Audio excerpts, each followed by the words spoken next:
Muy buenas tardes, bienvenidos todos a esta sesión del Café Científic, el mes de mayo ya, qué rápido se pasa el año.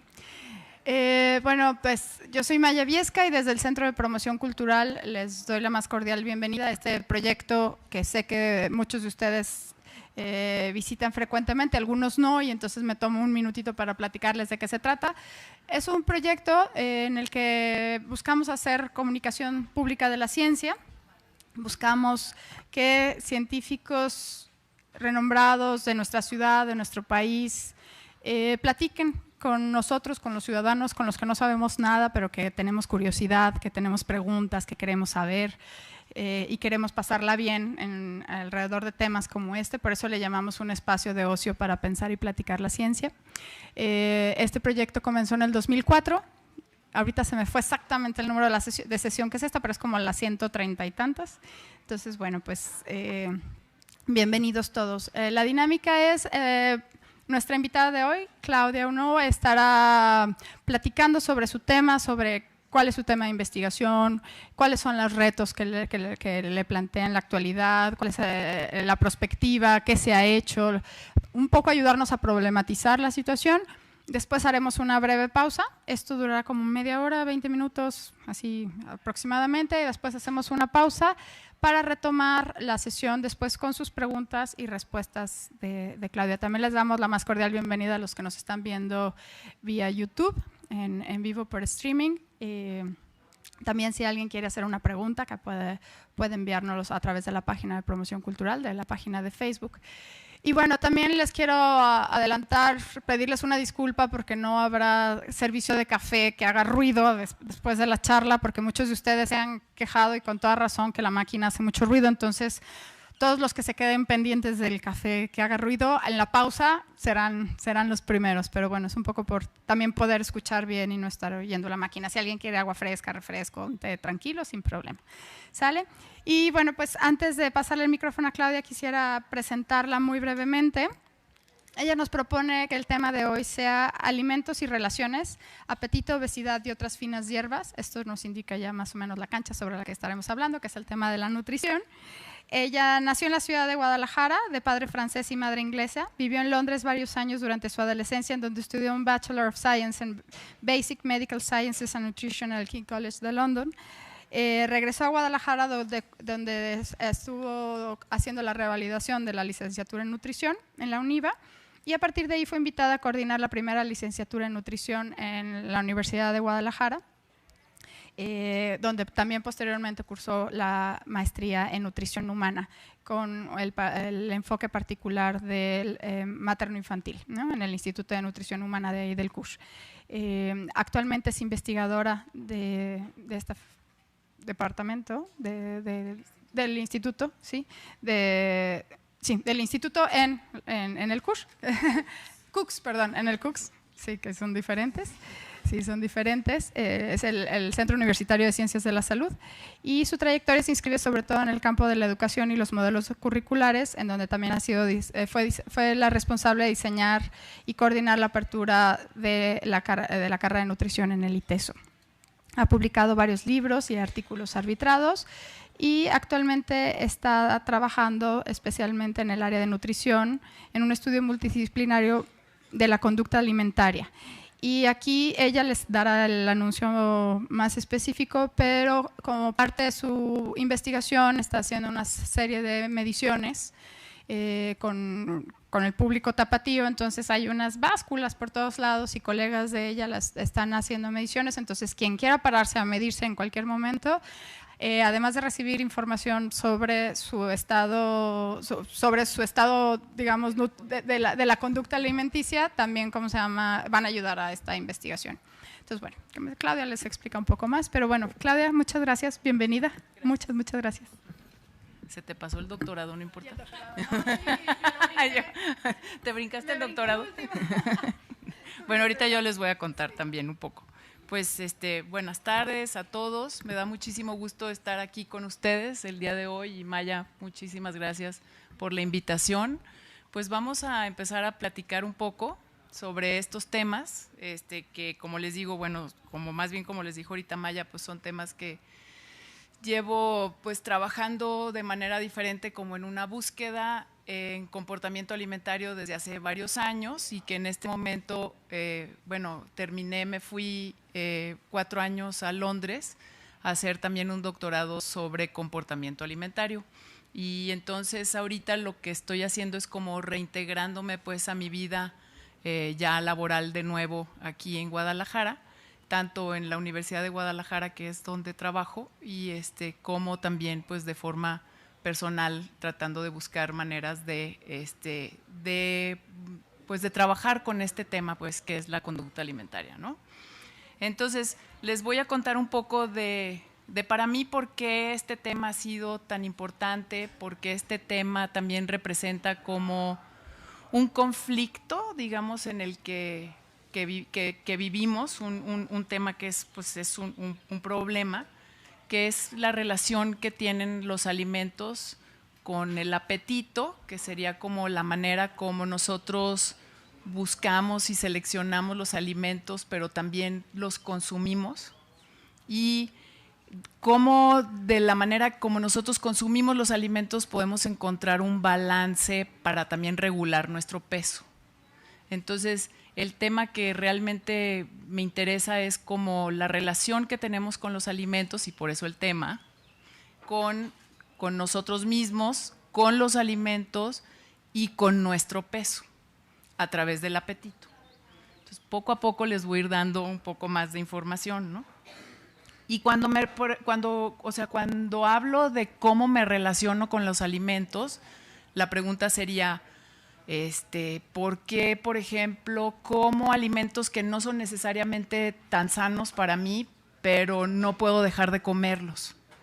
¿O por qué como y no puedo dejar de comer y de cualquier forma, o sea, no me sacio pues con los alimentos que me como? O sea, ¿qué pasa?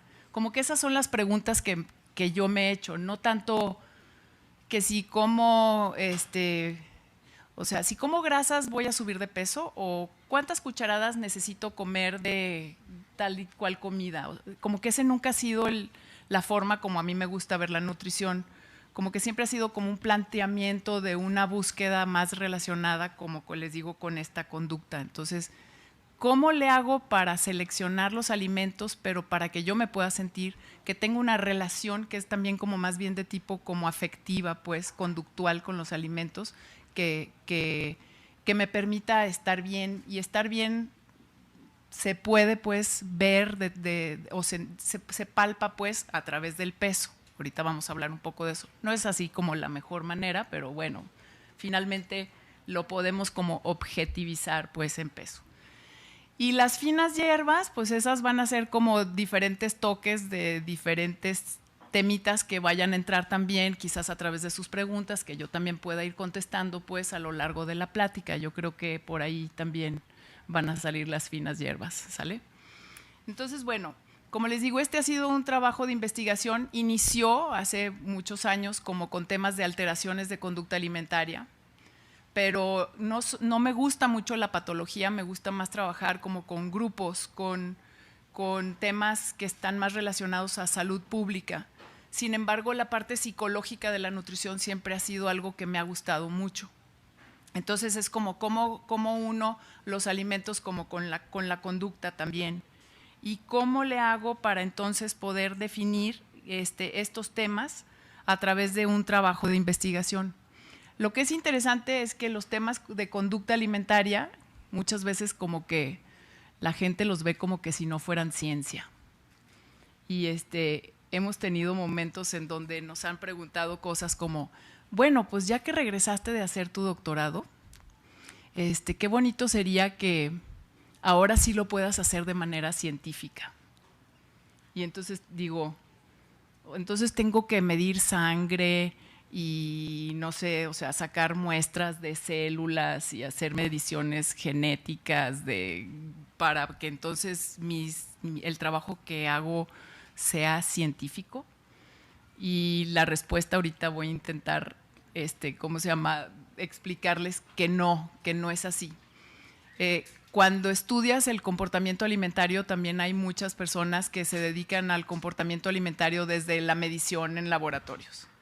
Y si no es medido en un laboratorio, si no pesas y mides cantidades de comida exactas que te vayas a comer para validar formas de comer, tampoco se considera ciencia.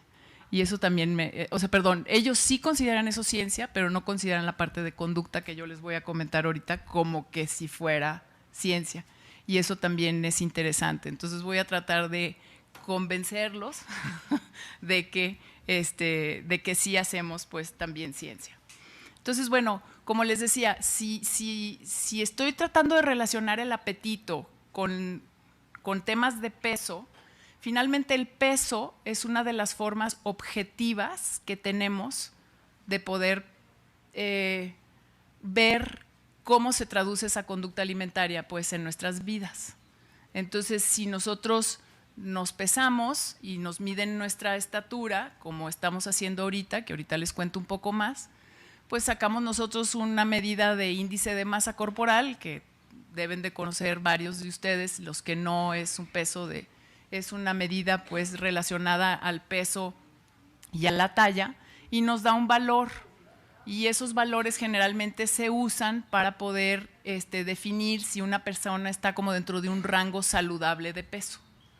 No es la mejor manera, pues tampoco de medir el peso y la obesidad, pero sí es una manera pues que se tiene para medir rápida y fácilmente el tema de si estás como dentro de un rango de salud. ¿Qué deberíamos de medir? Aparte de eso, pues otras cosas como la cantidad de grasa corporal que tenemos, pero ese no es ahorita el tema que me ocupa, pues. Y realmente, como les digo, una forma así muy rápida que tenemos de ver cómo está funcionando nuestra conducta alimentaria, pues a través de pesarnos y medirnos. Entonces, otra forma que también existe, pues, por ejemplo, de medir nuestra conducta alimentaria, que no sea meternos en el laboratorio, pesar cuántos gramos de desayuno, cuántos gramos de proteína y de hidratos de carbono y grasas te comiste, y ver si te dan una forma, por ejemplo, de medir conducta alimentaria en el laboratorio sería que te den una colación o un snack antes de comer, y entonces ver qué tanto afecta eso que te comiste antes a la hora de que entras al laboratorio, por ejemplo, y ver si aunque hayas comido, por ejemplo, unos chocolates antes de comer, si te sigues comiendo la misma cantidad de comida o no después de haber estado, después de haber tenido una colación. Esas son como maneras muy experimentales de comer. Son maneras que son realmente buenas para la ciencia, pero no tan compatibles con el día a día, con la vida. Entonces, una manera que tenemos de medir conducta alimentaria es a través de cuestionarios. Entonces, hay muchos científicos de conducta alimentaria que dicen, no, eso no es una forma de medir conducta alimentaria adecuada. Bueno, pues para mí sí. Y para mí es una forma en donde se puede conocer la conducta alimentaria de muchas personas y por lo tanto incidir en muchas personas. O sea, conocer cómo se comportan los grupos, cómo se comporta, por ejemplo, una familia. Conocer cómo es mi conducta alimentaria, cómo es la conducta alimentaria de mi esposo, conocer cómo es la conducta alimentaria de mis hijos, y entonces ver si yo puedo dar una serie de recomendaciones para que la familia esté mejor y no nada más un individuo, sino un grupo, un entorno, y entonces poder incidir de esa manera. Bien, entonces estos cuestionarios, bueno, lo que yo hice ahora sí en Londres, cuando estuve en Londres, fue validar un cuestionario sobre conducta alimentaria, que en unos momentos les voy a platicar más a detalle de qué trata. Como estamos en el café científico, café scientifique, ¿sale? Entonces, pues hay que tratar de hacer ciencia a la vez que estamos tratando, o sea, escuchando una plática, platicando sobre un tema, pues en este caso de conducta, y eso lo vamos a hacer porque, como les decía Maya, bueno, el cuestionario de conducta alimentaria que pude validar cuando estaba haciendo mi doctorado en Londres, lo hice, pero con población inglesa. Y obviamente, bueno, soy medio inglesa, pero también soy mexicana y aquí nací y aquí vivo. Entonces, lo que me interesa es poder usar este cuestionario para poder ayudar. O sea, vamos a ver ya al final para qué funciona o para qué sirve este cuestionario, pero y que se puede usar en población mexicana. Entonces, hemos traducido el cuestionario y ahorita estamos validando. Necesitamos a 1000 personas que contesten el cuestionario y por eso están ahorita ustedes como ayudando a la ciencia mexicana. ¿Ok? Entonces, lo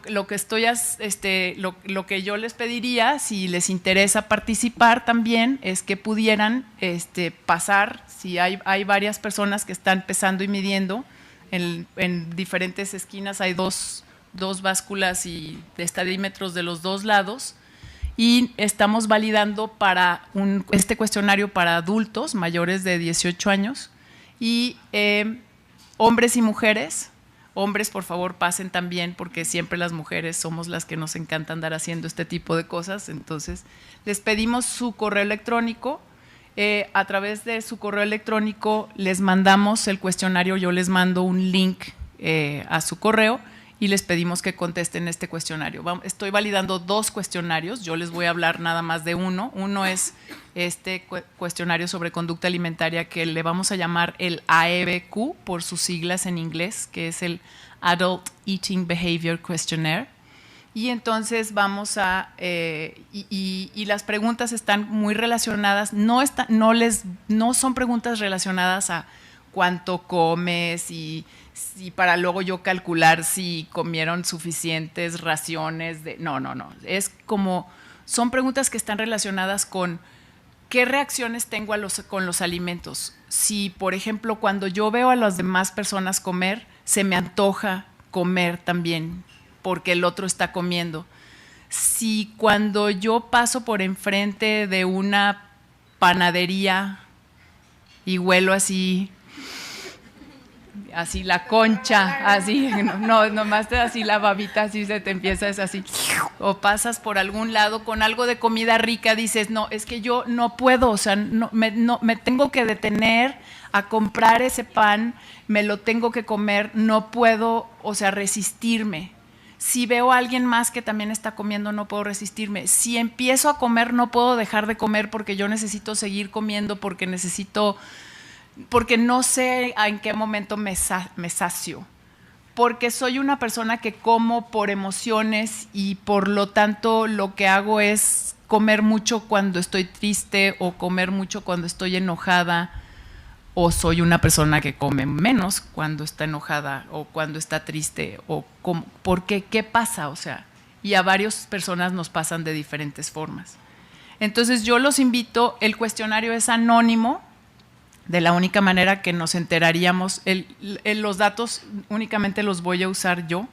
Yo soy responsable de los datos. Yo no sé quién contestó, ni me voy a poner a analizar dato por dato, porque en realidad no es una situación así de es una persona que come cuando está triste. O sea, no es lo que estoy tratando de buscar. Lo que estoy tratando de buscar es validar el cuestionario y ver la relación que estos rasgos tienen, ahorita les voy a explicar más, con el peso, ¿ok?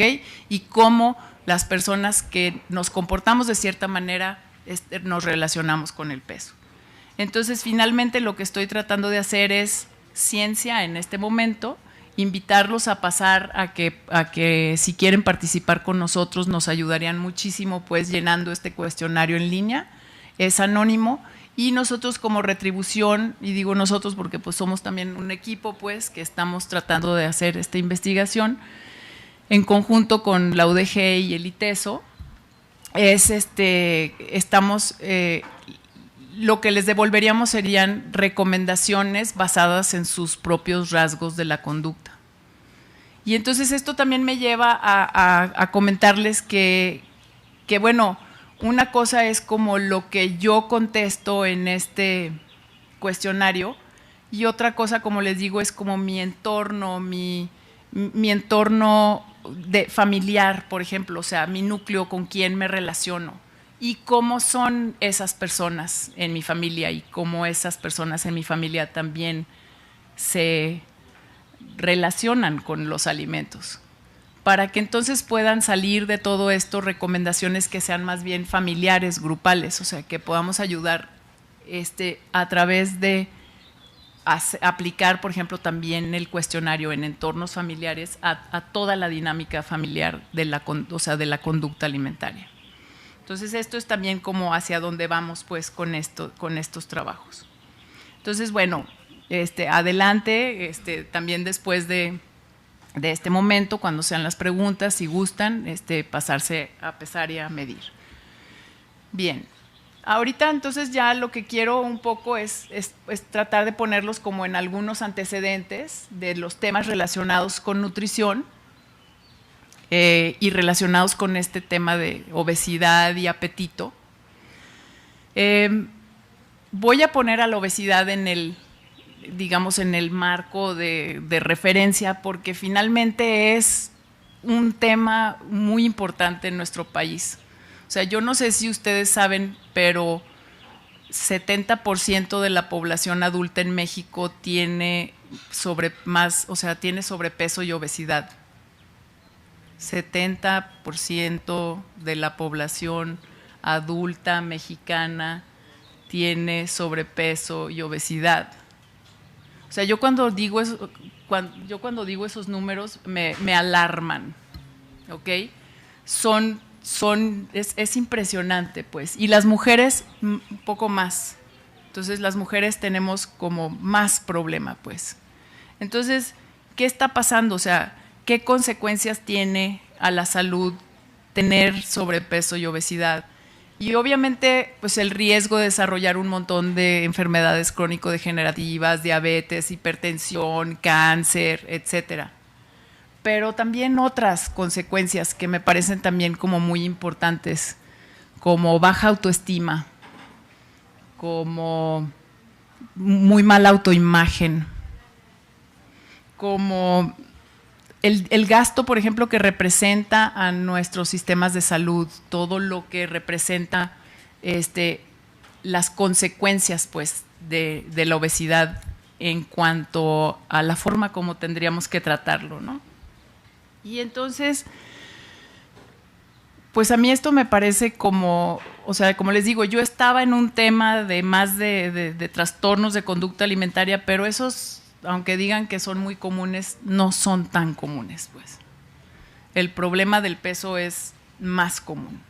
Entonces a mí me parecía que yo necesitaba como entrar en un tema de conducta alimentaria que fuera como normal de todos y también tener una asociación con el peso. Y les voy a tratar de explicar que en realidad todos presentamos una serie de rasgos del apetito, de cómo nos relacionamos con los alimentos y aparte son heredados. Entonces, ¿cuáles serían estos factores que están asociados pues, con el desarrollo de obesidad? Entonces, hay factores, por ejemplo, ambientales. Entonces, yo creo que quizás lo hayan escuchado de esta forma, pero lo voy a tratar de poner como en ejemplos. Entonces, híjole, no pasan 100 metros y ya hay una tiendita en donde puedes comprar alimentos. Son malos, baratos y en grandes cantidades. O sea, yo no creo que o sea, hace 30 años no había un Oxxo en cada esquina, en donde te podías, ¿no? Como entrar y es como una cosa inmediata de querer saciar tu necesidad de comer. Como una dificultad tremenda de distinguir si realmente tienes hambre o no tienes hambre. O sea, como que ya no distinguimos, pues, si tenemos hambre o no tenemos hambre. Entonces, todo el ambiente obesigénico que nos rodea es como de un acceso a alimentos que no merecen ni siquiera ser llamados alimentos, que son productos, y esos productos los tenemos a nuestro alcance, o sea, y son bien fácil de conseguir. Y cuando yo estoy caminando por el Cux, por ejemplo, cuando voy de una clase a la otra, o sea, si tengo hambre, pues rápido puedo accesar a algo que no necesariamente es ni muy bueno para mí, ¿no? Entonces, estos son como los factores ambientales que están asociados con estos temas ahorita de obesidad que estamos viendo. También hay una serie de factores que son individuales. Entonces, 85% de mujeres están a dieta. Así en diferentes estudios en diferentes partes del mundo, pero por ejemplo un estudio de mujeres australianas, o sea, 85% de mujeres están a dieta, o sea, ¿es normal? O sea, pues ha de ser normal porque están a dieta, ¿verdad? Haciendo diferentes tipos de cosas. ¿Qué es lo que más hace daño, pues, o qué es lo que con lo que menos logras bajar de peso? O sea, tratar de hacer una dieta así súper restringida, en donde, porque la botas, pues finalmente, porque no la puedes seguir, ¿no? En donde restringes mucho la cantidad de alimentos o haces como muchas dietas restrictivas continuamente, eso tampoco funciona, ¿sale? ¿Y qué es lo más difícil? Mantener la pérdida de peso. Eso también es un problema grande. Entonces, tú mantienes tu pérdida de peso, o sea, los que logran mantener su pérdida de peso es un porcentaje muy, muy bajo, pues, de personas. Entonces, también esta búsqueda, pues, constante de estar tratando de bajar de peso también es algo, digamos, complicado. Pero, ¿qué predice que yo pueda tener éxito para bajar de peso? Eso también me parece a mí como una pregunta interesante, ¿no? Entonces, ¿qué predice que sea hombre? Porque que sea mujer no es un buen predictor de poder bajar de peso. También, por ejemplo, si eres muy joven, vas a tener más bien problemas de tipo de atrición, o sea, dejas la dieta. Pero si eres más viejo, sí eres como mucho más consciente de la dificultad que cuesta bajar de peso y por lo tanto, o sea, es un mejor predictor. Pero si te has estado poniendo a dieta toda tu vida, va a ser también algo difícil, o sea, no te va a ayudar mucho a bajar de peso el ser más viejo, porque lo que no ayuda es todos los intentos a bajar de peso que has hecho a lo largo de tu vida. Entonces, como que ser joven no es bueno, pero tampoco ser más grande si has intentado bajar de peso muchas veces. Y aquí una cosa que es como bien triste, pues, es que toda la reducción de peso que realmente trates de hacer, o sea, la reducción de peso que tú logras del gasto energético es superior a la pérdida de peso que realmente tienes. Entonces, nunca hay como realmente un punto de ganancia, pues. Finalmente tu cuerpo se acostumbra y también se acostumbra en cuanto a nivel de hormonas del apetito. Y entonces hay disminución, por ejemplo, también en las hormonas del apetito. Entonces sigue habiendo como una desregulación, pues, si estás intentando bajar de peso todo el tiempo. Entonces, esos son factores, algunos de factores, por ejemplo, individuales, que nos podrían estar como asociando con problemas del peso. Y ya los últimos, que son como los factores genéticos. Y entonces, en estos factores genéticos está, por ejemplo, que cuando hay estudios en gemelos, si estudias, por ejemplo, a personas que han sido adoptadas, tienen componente, o sea, por ejemplo, el peso tiene un componente genético importante, o si separas a gemelos, por ejemplo, adoptados o algo, muchas veces acaban pareciéndose mucho, aunque tienen componentes genéticos, se acaban pareciendo también mucho como a sus familias por el medio ambiente en el que están inmersos. Entonces, el medio ambiente del que hablábamos hace rato juega también un papel ahí importante. Y en estudios con gemelos se pueden hacer un montón de trabajos, pues, para ver si, por ejemplo, los rasgos, en este caso, rasgos del apetito como estos que les estoy mencionando, de cómo me relaciono con los alimentos, si me sacio o no me sacio, si soy un comedor, ¿cómo se llama?, emocional o no soy un comedor emocional.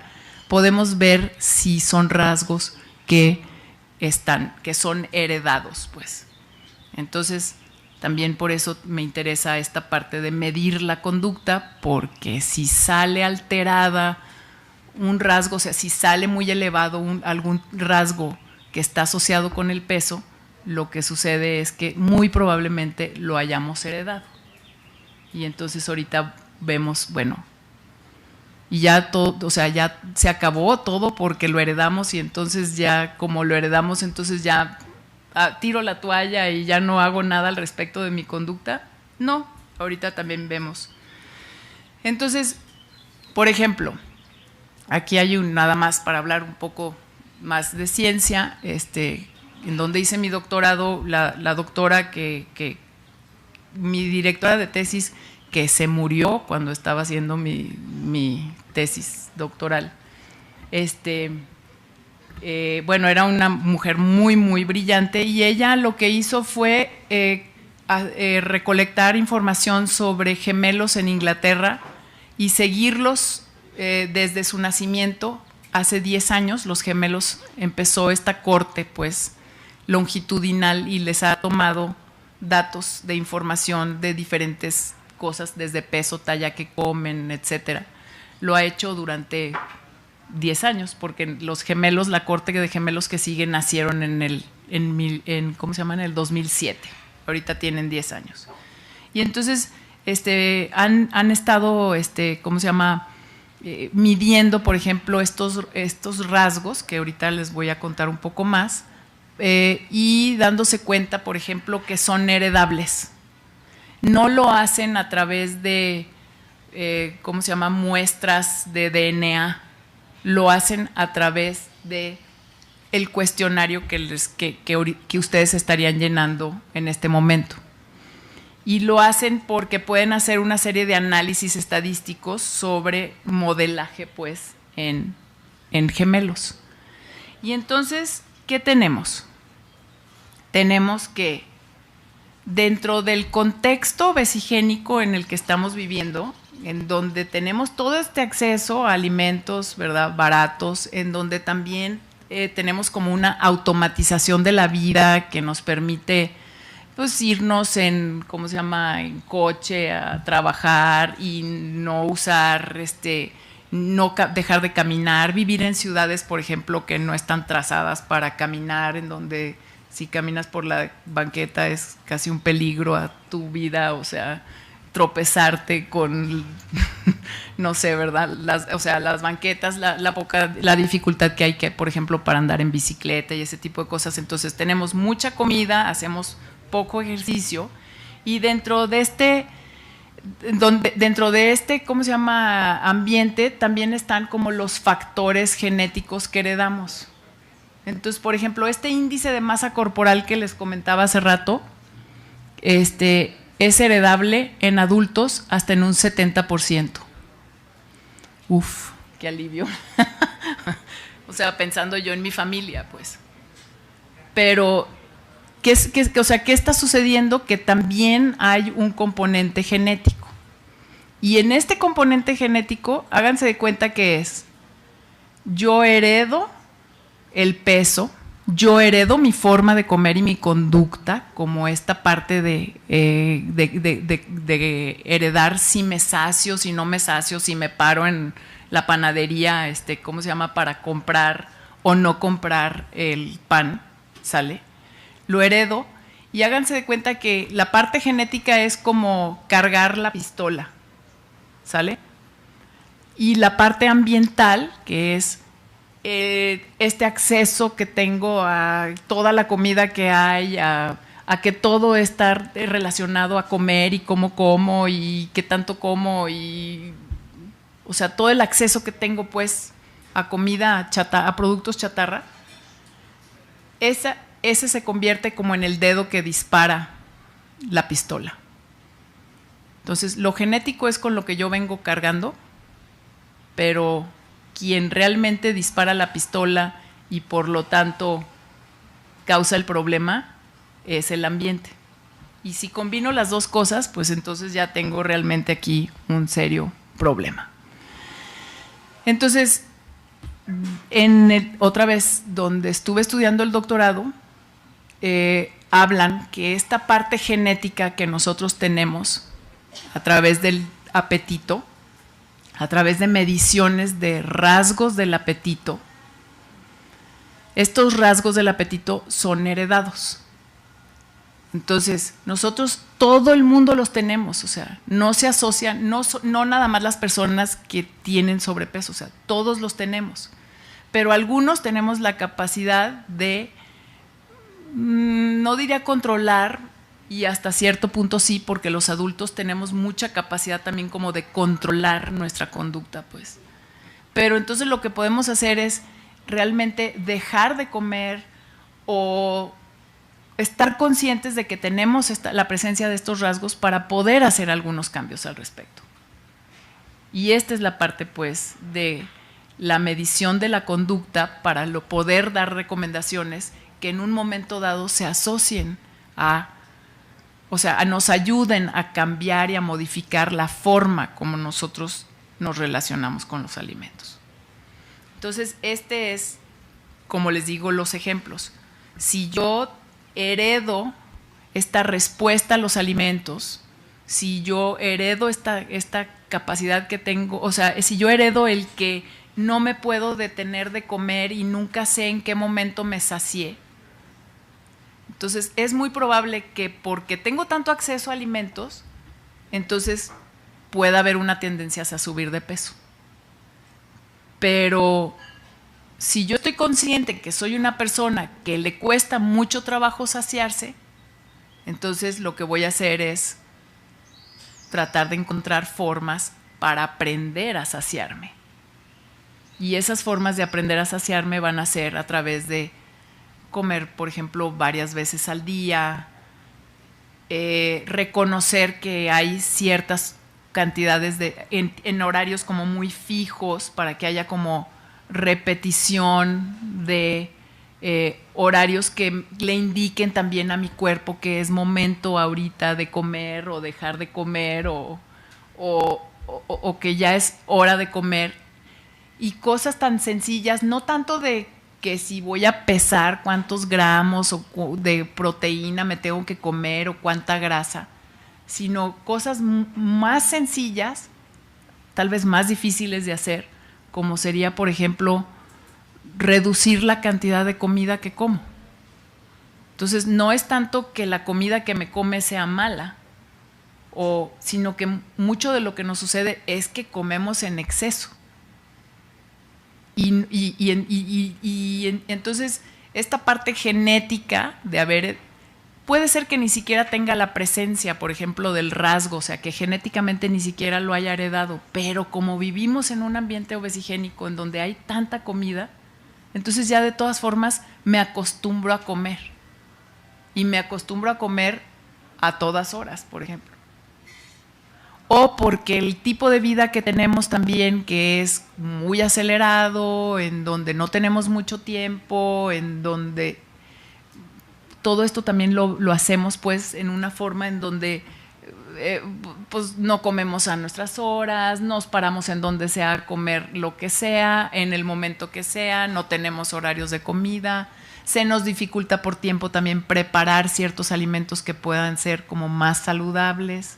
¿Cómo le hacemos? Y luego, aunado a eso, que no somos personas que vivimos solas, o sea, somos grupos, ¿no?, de gente, pues, en donde estás, pues, con tu familia, pues, en un entorno, y que cada uno tiene también la presencia de sus propios rasgos y sus propias conductas.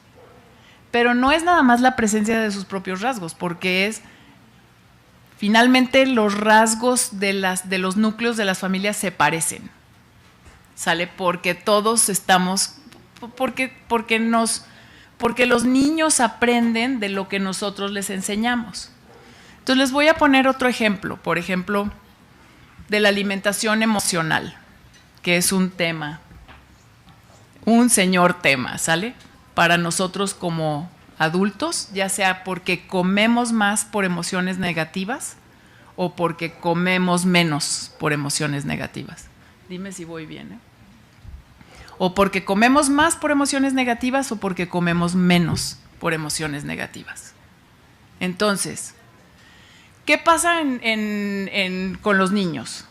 ¿Sale? O sea, todos nacemos y aprendemos los alimentos que nos gustan desde que nacemos y muy probablemente desde antes de nacer, o sea, desde el embarazo. Ya los sabores, los bebés aprenden también los sabores por los tipos de alimentos que, o sea, ahorita la tendencia es hacia allá, pues, que lo que comes durante el embarazo también tiene mucho que ver con los gustos y las preferencias de los niños. Entonces luego ya naces y te vas haciendo de gustos y de preferencias a tu entorno, pero nacemos con muy pocos gustos y entornos que también son heredados.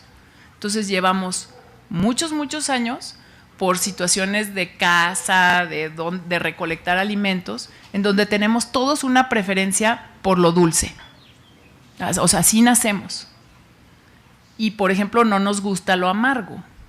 Y es una cosa de protección, de sobrevivencia, en donde, bueno, pues si tú eras un cazador, ¿verdad? Y ves, o sea, si pruebas los alimentos dulces, pues te aseguraban que te estabas comiendo algo que no te fuera a envenenar.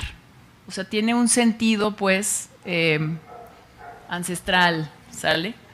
Entonces heredamos, o sea, nacemos casi todos, o sea, con este asunto de que nos gusta lo dulce y no nos gustan los sabores amargos. Entonces, si piensan en una verdura, pues, o sea, sí, ahorita nos pueden gustar las verduras, unas espinacas, pero a los niños no necesariamente les gustan las espinacas. Sin embargo, si en tu entorno familiar, poco a poco, tú vas dándole diferentes alimentos a tus hijos, bueno, pues esos alimentos pues los va a ir como integrando a su forma de comer. Si no se los das porque a ti tampoco te gusta, porque a ti tampoco te los dieron, o porque no tienes tiempo para preparar los alimentos, o porque preparar alimentos no está dentro de tu lista de prioridades en la vida, que también es una realidad, ¿no?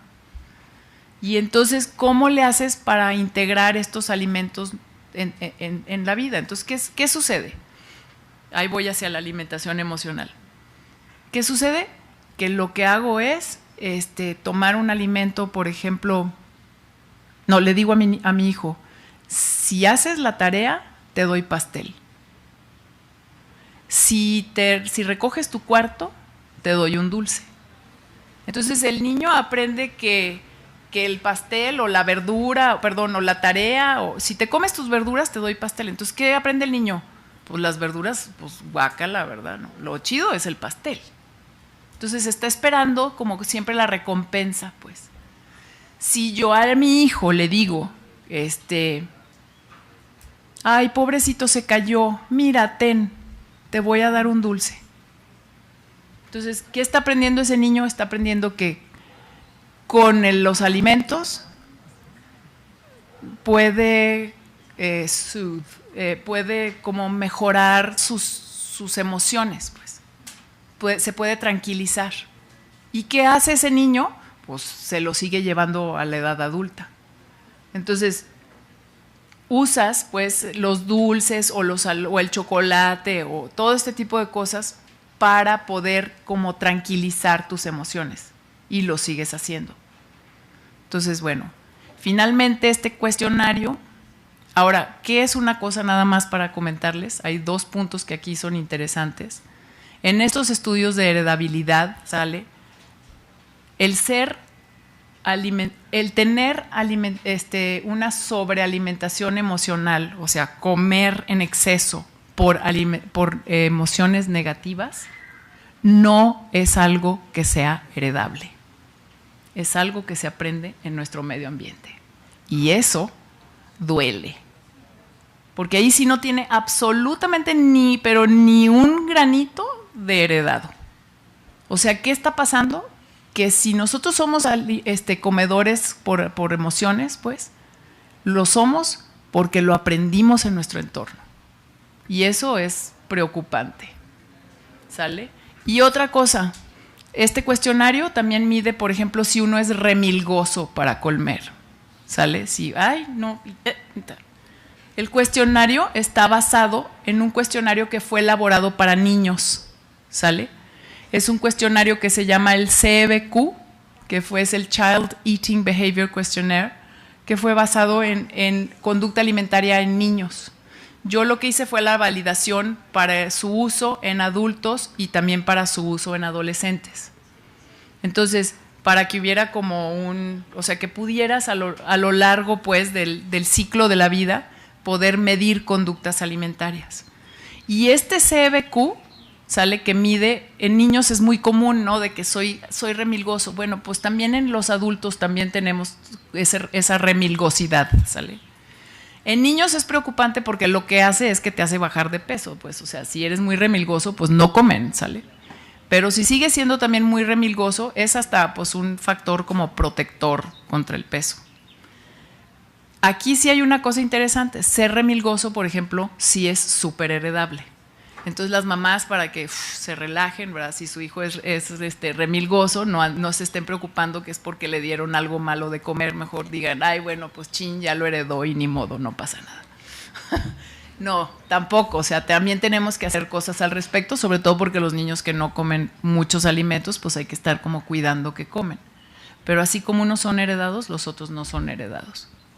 Entonces, bueno, ya nada más quiero comentarles que entre todo este tema, pues, de si el medio ambiente o lo genético, si es genético, no podemos quedarnos como en la complacencia o el fatalismo, que al cabo que ya lo heredé, ya no puedo hacer nada al respecto, ¿sale? Necesitamos como integrarlo, pues, en recomendaciones. Si yo puedo medir a través de un cuestionario que en este momento estamos validando sobre conducta alimentaria, una serie de rasgos del apetito, que son predisposiciones estables que todos tenemos de nuestra forma de comer, que es esta respuesta a los alimentos, que es esta sobrealimentación emocional, que puede ser esta respuesta a la saciedad, que puede ser el ser remilgoso, que es también disfrutar los alimentos, también es un rasgo del apetito. ¿Sale?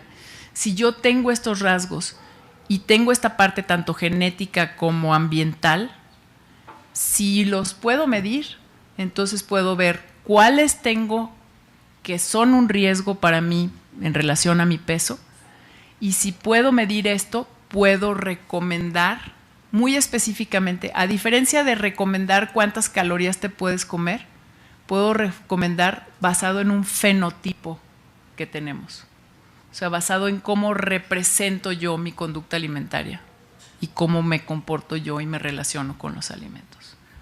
Esto es lo que estamos pues proponiendo y lo que he estado trabajando en estos últimos años, y que, como les digo, bueno, estamos ahorita con esta recolección de datos. Espero que eso más o menos ya, si tienen ahorita otras preguntas, con mucho gusto se las contesto. Gracias. Muchas gracias, Claudia.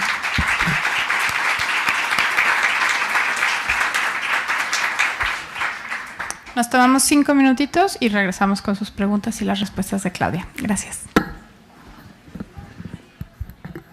Quiero nada más, antes de que alguien haga una pregunta, perdón, rápidamente decir que había unos comentarios que me hicieron una pregunta ahorita sobre si consideraba que el índice de masa corporal era la mejor medición así de obesidad y de peso, o sea, así no, ¿ok?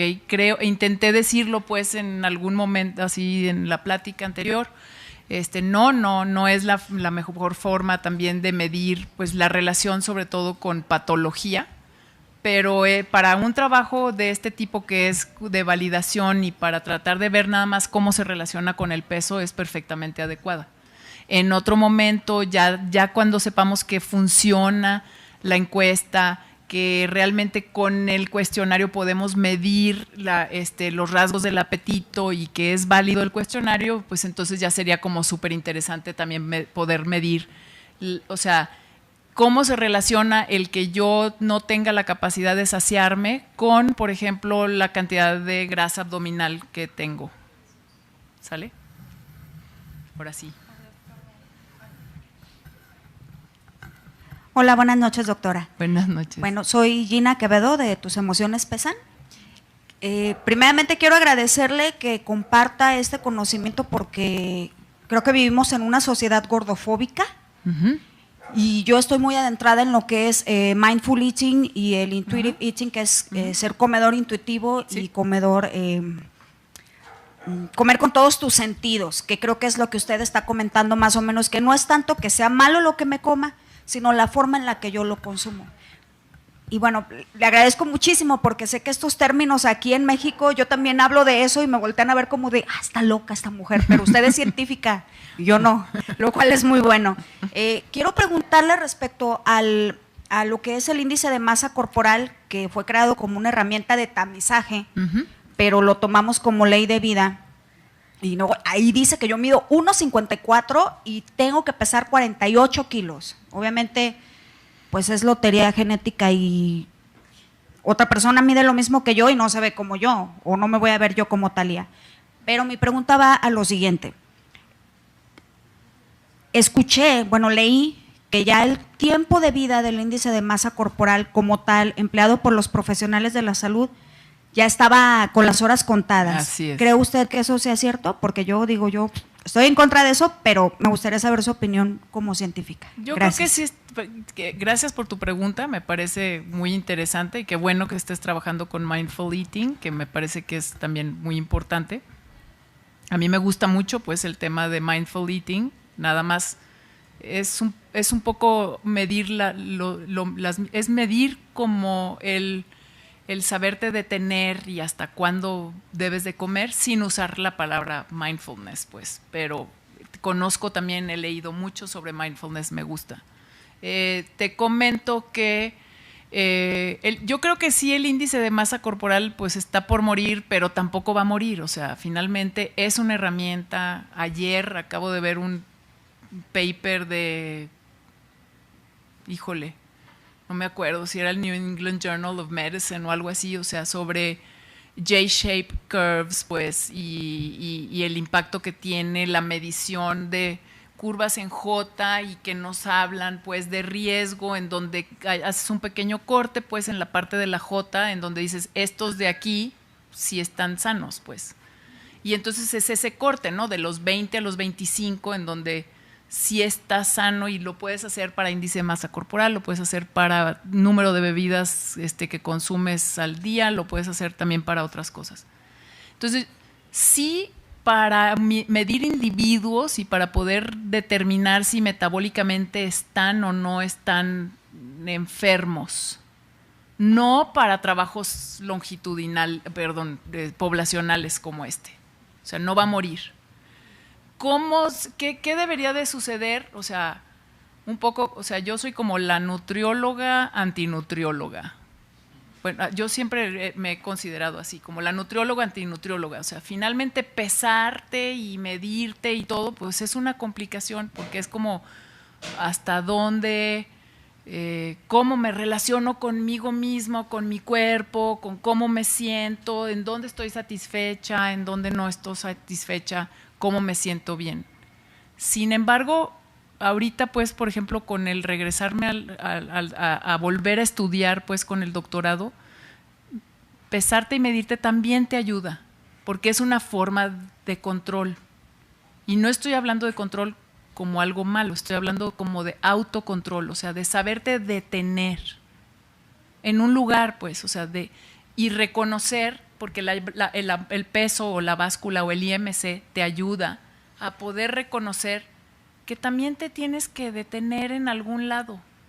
Que qué pasa con nuestra capacidad también de decir, hasta aquí estoy bien. Y la báscula te permite la objetividad del peso, pues.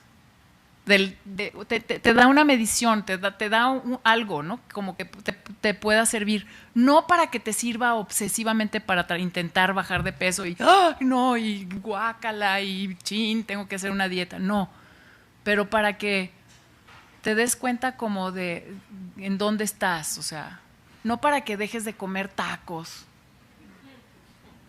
ni para que, o sea, no para eso, sino para que cómo me relaciono, pues, conmigo misma, con mi cuerpo, con los alimentos. Espero que eso... Doctora, buenas noches. Muchas gracias por su charla. Gracias por ser una nutrióloga antinutrióloga. Creo que se necesitan más profesionales de la salud con una visión más amplia. Pero bueno, quiero preguntarle algo más en particular con respecto al cuestionario. A lo mejor voy a espolear, pero ¿qué es lo que usted cree encontrar o qué esperaría encontrar en la población que actualmente está estudiando aquí en México comparado con lo que se encontró en Inglaterra? ¿Sí? Porque, bueno, supongo que somos poblaciones diferentes. No sé si espera encontrar similitudes, diferencias o qué.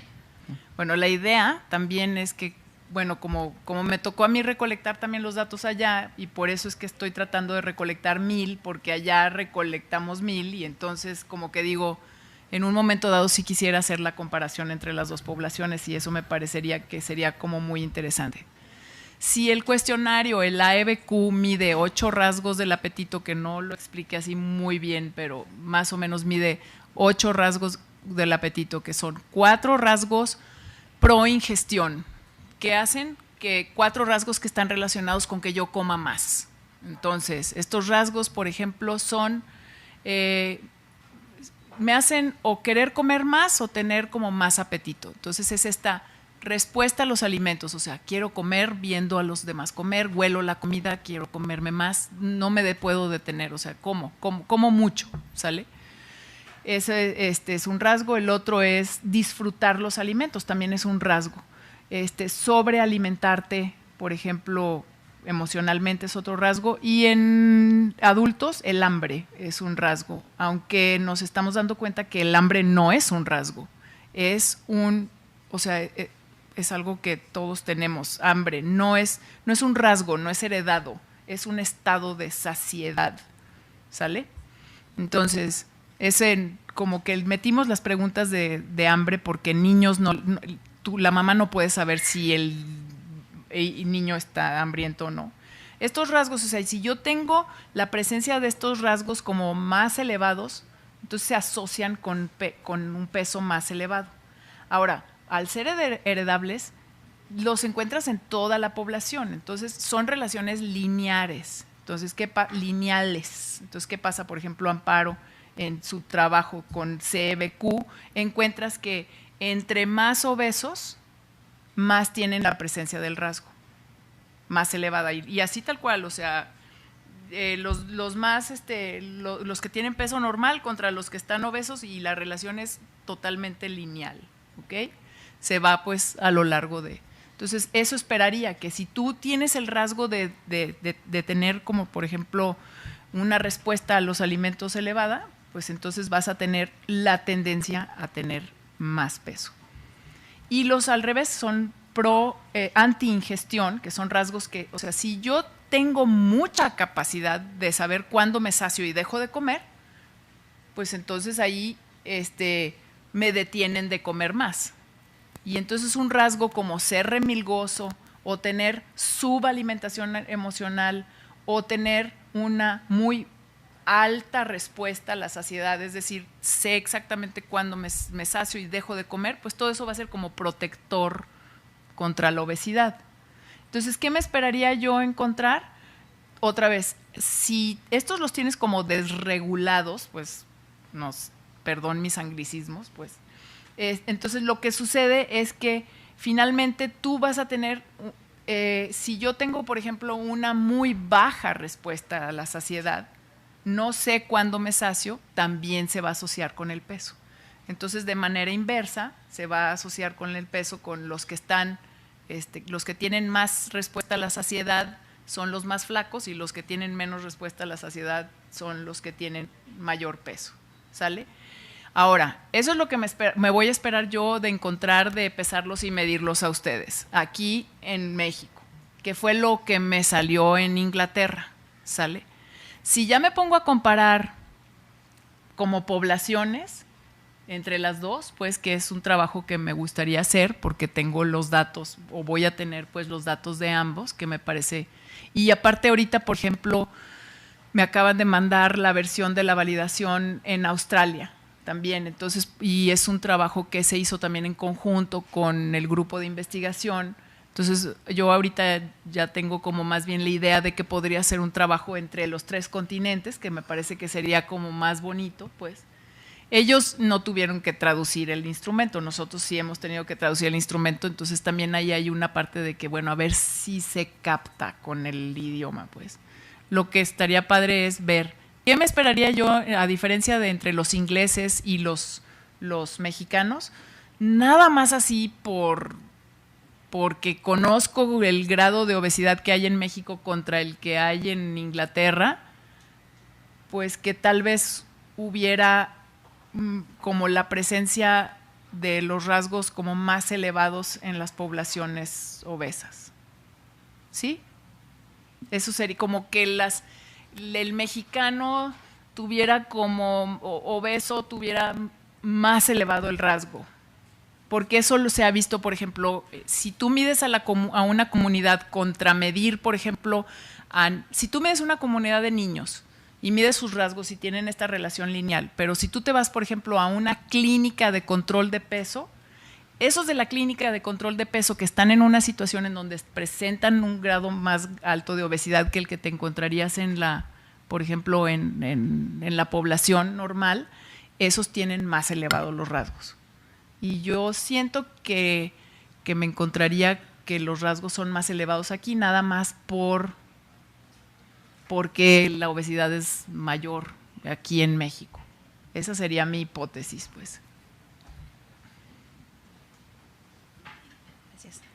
Bueno, ya se resolvió ya un poco con lo que le contestaste a Jorge, pero a mí sí me gustaría escuchar como, así en términos más coloquiales, ¿cómo se ve, cómo actúa una persona obesa y cómo actúa una persona con peso normal? O sea, según los rasgos del apetito, ¿cómo reacciona una persona y cómo reacciona otra? Si una de la calle, así que dices, hace esto y esto.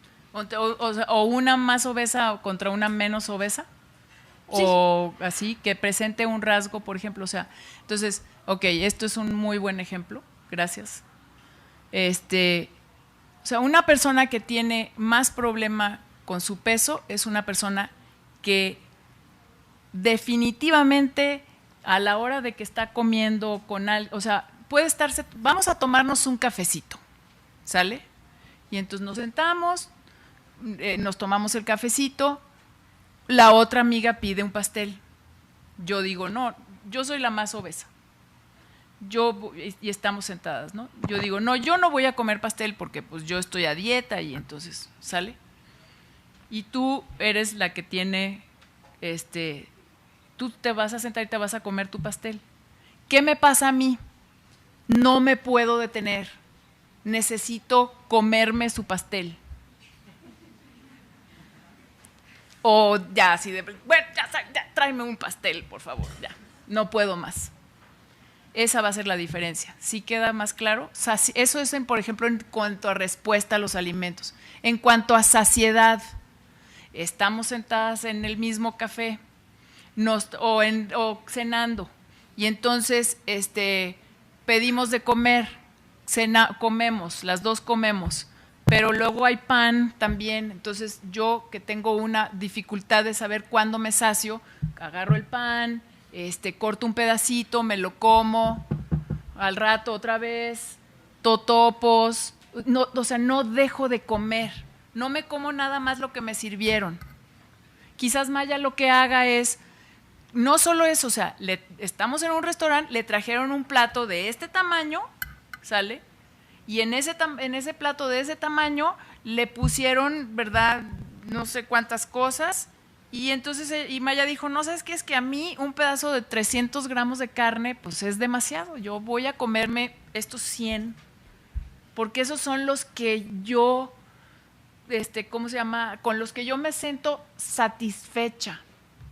Esa es la diferencia entre Maya, que pesa menos, y Claudia, que pesa más, porque tiene una dificultad para. Entonces, Claudia, ¿qué tiene que aprender?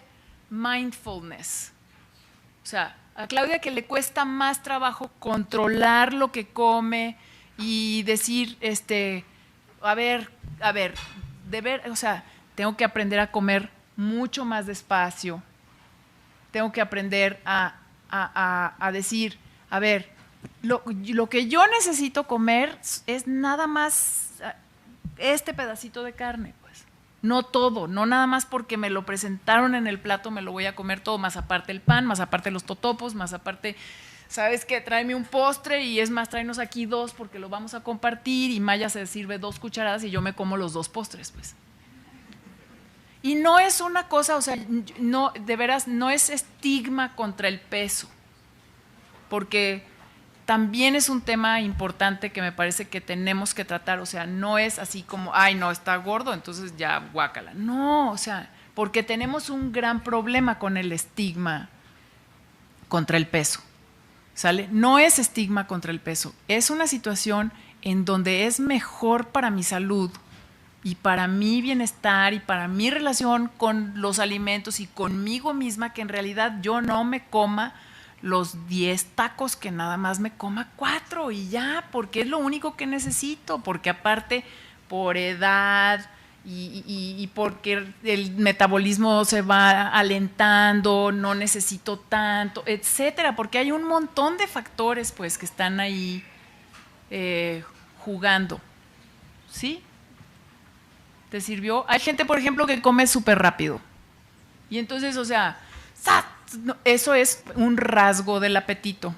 Y es un rasgo heredado también. Y entonces comes, ¿verdad? Y comes cha, cha, cha, cha, cha, cha, cha, cha. Y ya, ¿qué pasa cuando comes tan rápido?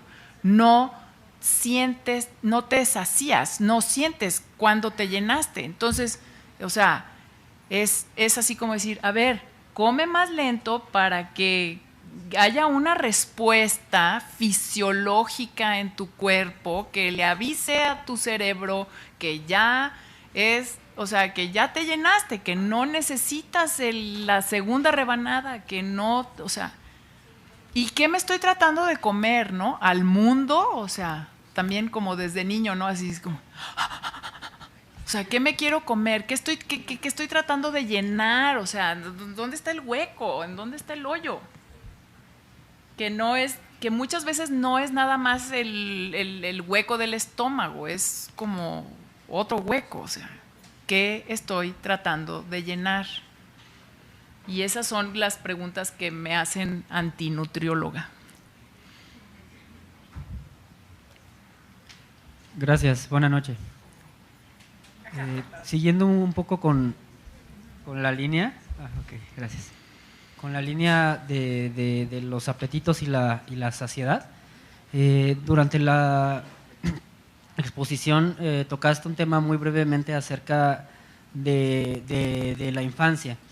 Y bueno, pues un poco trayendo el refrán de árbol que crece torcido jamás se endereza, ¿qué tan diferente es poder influenciar un cambio? Un poco más el micrófono, ok. Un poco más el cambio en esos hábitos de consumos alimenticios, en donde pues más allá de que puedan jugar emociones como ansiedad o la saciedad misma y inclusive el aspecto social que tocas, ¿no? De poder visualizar los entornos en los cuales estás comiendo y las personas con las que te rodeas. Entonces, pues mi pregunta es si de verdad es como muy contundente que podríamos salvar muchísimas más vidas enfocándonos en los niños, pensando en que están en una edad más maleable, exacto, para forjar hábitos alimenticios, pensando en que hubiese uno utópico, ¿no? Como comentabas ahorita, de las velocidades, inclusive para el consumo de los alimentos, de las porciones adecuadas. Digo, yo sí soy, aunque pueda pensar un poco generalista, de que hay alimentos que nos pueden venir bien a todos y alimentos que nos pueden hacer daño a todos. También quería saber tu punto de vista acerca de los metabolismos individuales de las personas, más allá de las generalidades que pueden mostrar los resultados, en el sentido de que decir, oye, pues de verdad, aunque el pan engorde, a esta persona no, por así decirlo. Entonces, pues en eso va enfocada mis dos dudas, en el tema de la juventud, acerca de pues los hábitos, cuál sería como un ideal utópico, si es que hubiese, y la versión un poco, con la segunda pregunta acerca de que si pudiera funcionar de esa manera. Ajá. Gracias, es un comentario también interesante. Yo creo que pues estoy de acuerdo contigo. Realmente si empiezas entre más joven empieces mejor, y si empiezas desde el embarazo sería mejor. Entonces ahí también, si empiezas desde el embarazo, pues también estás afectando como la alimentación de la mamá, porque estás como abordando el tema de que la que tiene que comer bien desde el principio es la mamá, y estás agarrando como otra segunda edad que sería ya como el ser adulto. Pero definitivamente los niños pues son como a los que hay que tratar de ayudar, ¿no? Porque es mucho más difícil pues ya más grande tratar de hacer cambios de conducta, y por eso quizás nos cuesta también como tanto trabajo, ¿no? O sea, puedes también ayudar a personas en todas las edades, pero pues como que entre más te acostumbras a tu vida y a la forma de hacer tus cosas, menos tienes ganas de cambiar. No sé si eso ayude. No sé si eso te contesta la primera parte. La segunda parte, pues de forma individualizada, algo así como de forma individualizada, mencionabas que si era importante pues también hacer la evaluación individual, o sea, sí, y también me parece que no nada más de forma individual, o sea, creo que son temas que se deben de tratar como más en conjunto, o sea, que se pueda trabajar, por ejemplo, en un grupo, en una familia, o sea, entrar a trabajar, a evaluar a todos los miembros y a tratar de definir cambios y mejoras de conducta, y así como ayudarías a un niño a que modifique su conducta, también ayudarías pues a un entorno familiar a que trate de hacer lo mismo para que sea algo que tenga como más alcance. Hola, buenas noches. Buenas noches. Bueno, qué bueno que hizo la pregunta, es un preámbulo a lo que quiero preguntar. Uno, me doy cuenta que yo no sé comer. Uh-huh. No sé comer. No tengo esa saciedad ni como, porque me levanto y sé que tengo que comer, desayunar, tengo un horario de comida y ceno. Ya es ganancia. Sí, agradezco tener esa posibilidad, de gente que no la tiene, pero no tengo como esa necesidad del hambre, pues, a eso me refiero. Entonces, quisiera saber ¿cómo se aprende a comer? Uh-huh. Y ¿es conveniente enseñar a las personas a comprar y a preparar sus alimentos para que eso influya en sus hábitos de comida? Y la tercera sería, ¿hay alguna edad, digo, así como los niños aprenden a gatear, aprenden a caminar, a decir mamá y papá, bla, bla, bla, a respetar a todo, y hay unas etapas muy marcadas en la educación, ¿hay una edad para enseñarlos a comer y a preparar sus alimentos o a valorar el comer? Sí. Esas son mis preguntas. A ver, ahí sí entra mi parte de nutrióloga, ¿no? Entonces, ahí sí es como decir, bueno, ¿cómo aprendes a comer? Pues sí se necesita una asesoría, o sea, si tú me dices, bueno, yo no sé comer, o sea, pues es una asesoría de decir, bueno, qué sería conveniente para un desayuno que fuera sano, pero tomando en cuenta, por ejemplo, qué te gusta, qué puedes preparar, tus tiempos, toda una serie de factores, ¿no? Si cocinas, si no cocinas, si toda tu vida, o sea, porque no es nada más, ay, sí, esto vas a preparar de comer y ya porque yo digo, porque yo soy la nutrióloga, entonces, no. A mí me parece que es como, hay que tomar en cuenta también lo que está pasando con la persona. Entonces, sí, es hacer recomendaciones, es aprender, es ir educando, es ir conociendo qué es bueno, qué es malo, o sea, no me gusta tampoco andar definiendo que si es bueno, que si es malo, pero también qué es bueno para mí, o sea, y qué me sirve a mí y a mi entorno. Esa es la primera pregunta. La segunda era,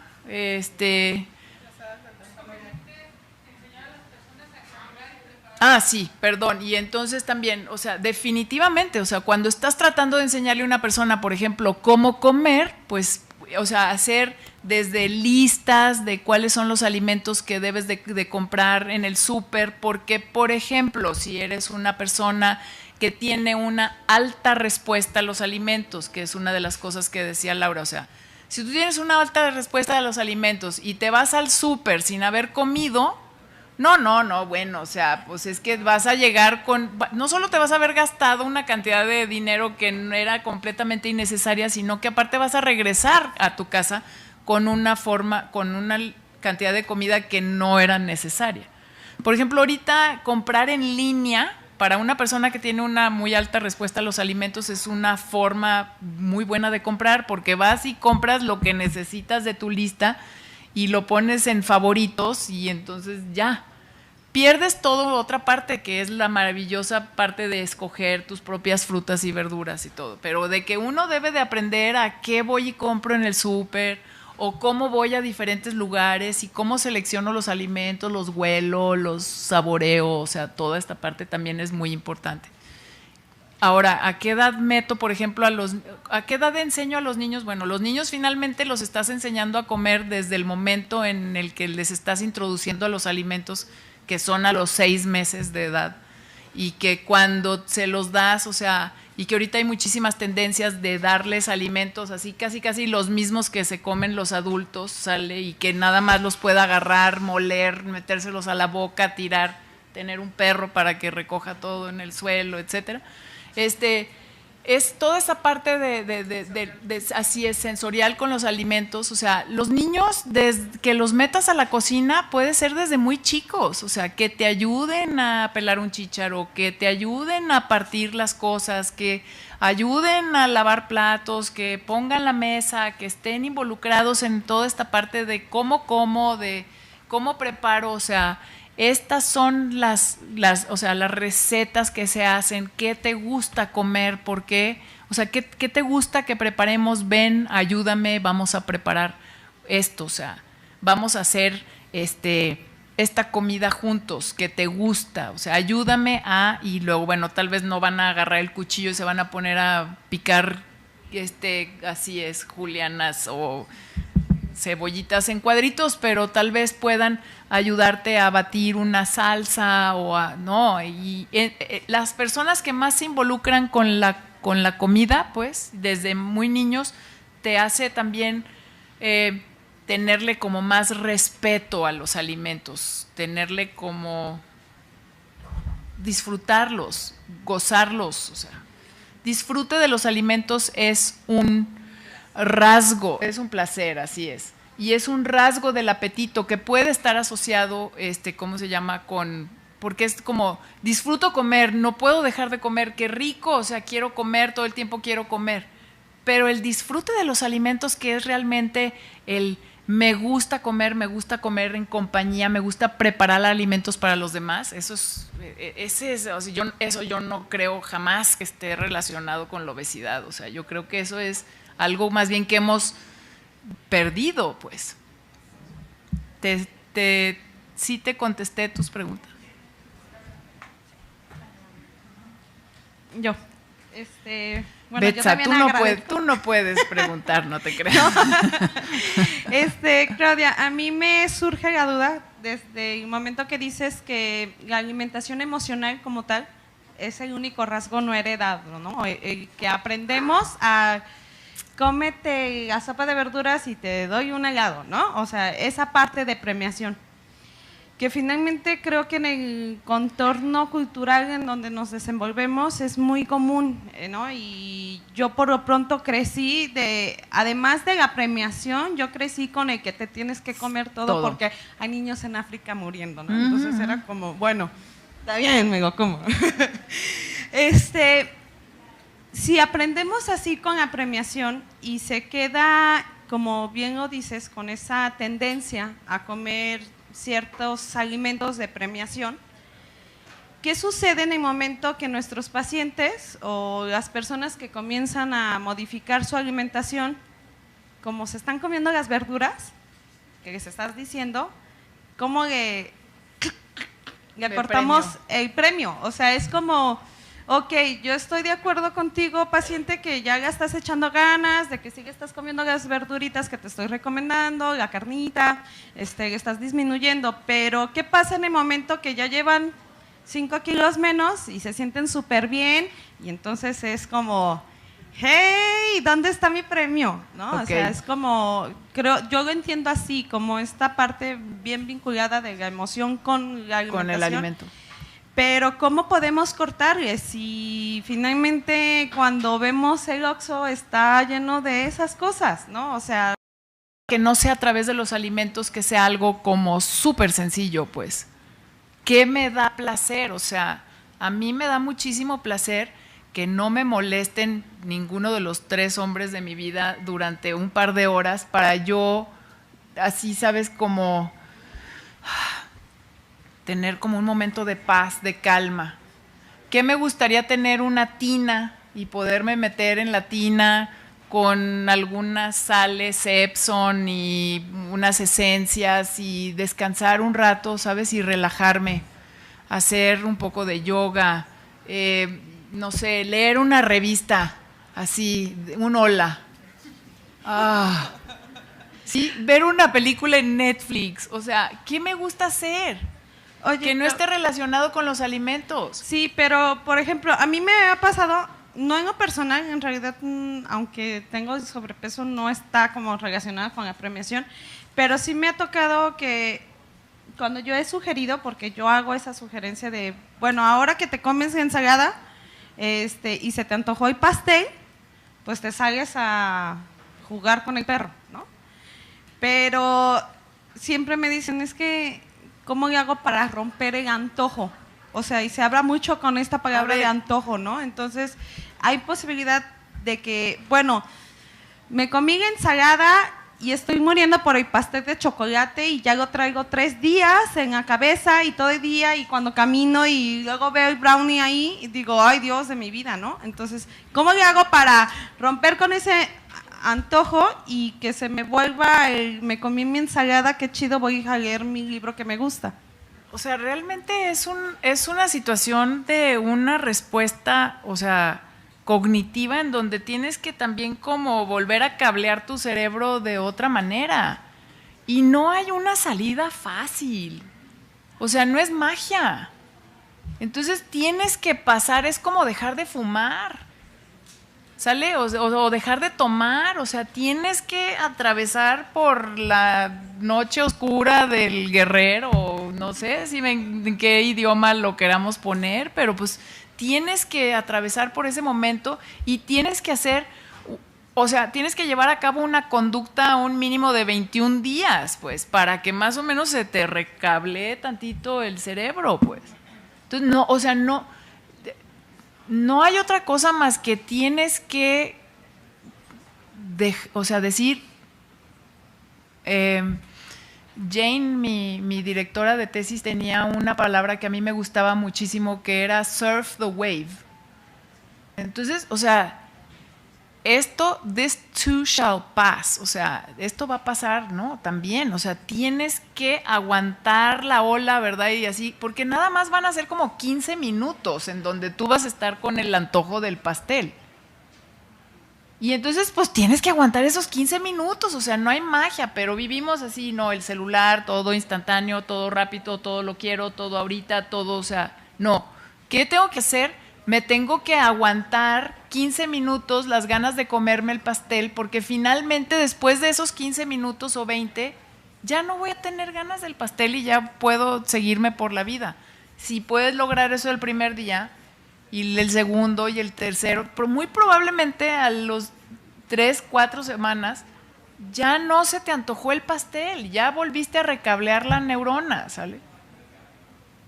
Pero pues hay que, pues es que tampoco es magia, pues. Y sí es ciencia, porque así es, o sea, es teoría de hábitos, es repetición, o sea, tengo que, para lograr un hábito, necesito hacer repetición. Entonces, ¿qué hago? Repito la conducta diferente para que se cablee la neurona de otra forma, pero pues me la voy a pasar feo un rato, pues. Y lo que pasa es que como seres humanos, pues no nos la queremos pasar feo. Pues porque no es bonito pasársela feo, pues. Buenas noches, doctora. La pregunta es un poco larga y son varias, entonces espero como poder conectarla bien. Primero que nada, no hay como algún estudio que haga correlación entre la composición de la dieta, es decir, los macronutrimentos, y cómo estos afectan los rasgos del apetito. ¿A qué voy con esto? Realmente la gente que tiene mayor sensibilidad hacia los rasgos del apetito tiende a ser más obesa porque a final de cuentas come más.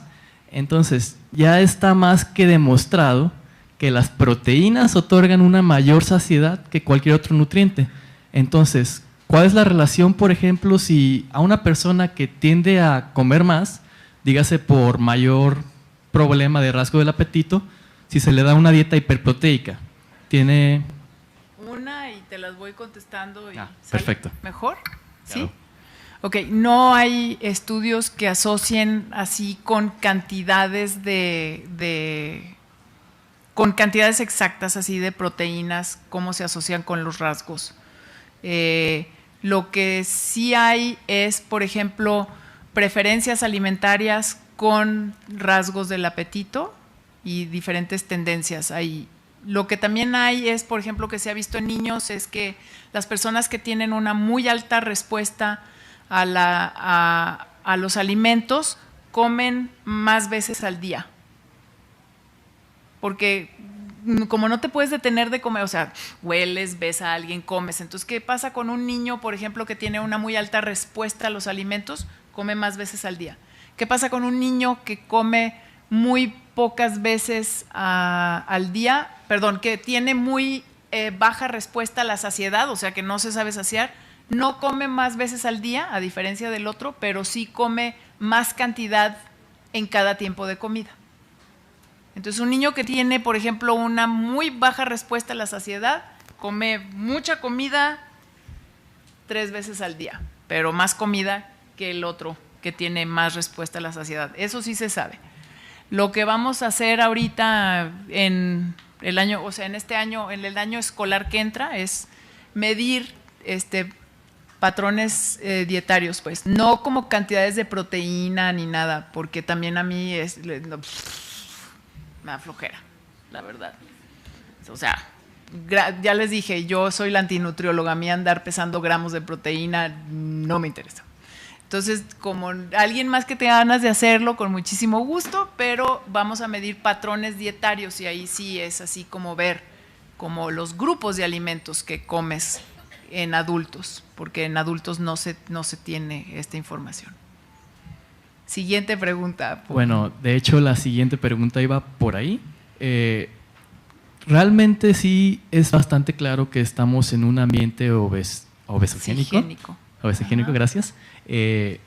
Y, por ejemplo, hay tribus alrededor del mundo que, si analizamos su composición de nutrimentos, independientemente de si es más alta en carbohidratos, más alta en proteínas, etcétera, tienden a tener una muchísimo menor tasa de obesidad que la mayoría de la gente. Por ejemplo, los aborígenes australianos tienen una dieta altísima en carbohidratos, mientras que tribus de Nueva Guinea tienen dietas altas en proteínas, me parece.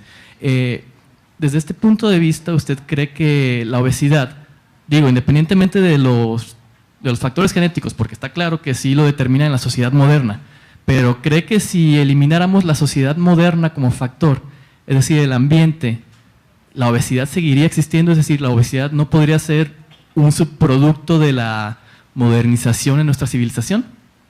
Yo creo que si elimináramos como el tema del ambiente en el que estamos inmersos, no se quitaría la obesidad, porque también tiene su componente genético, pero sí se disminuiría.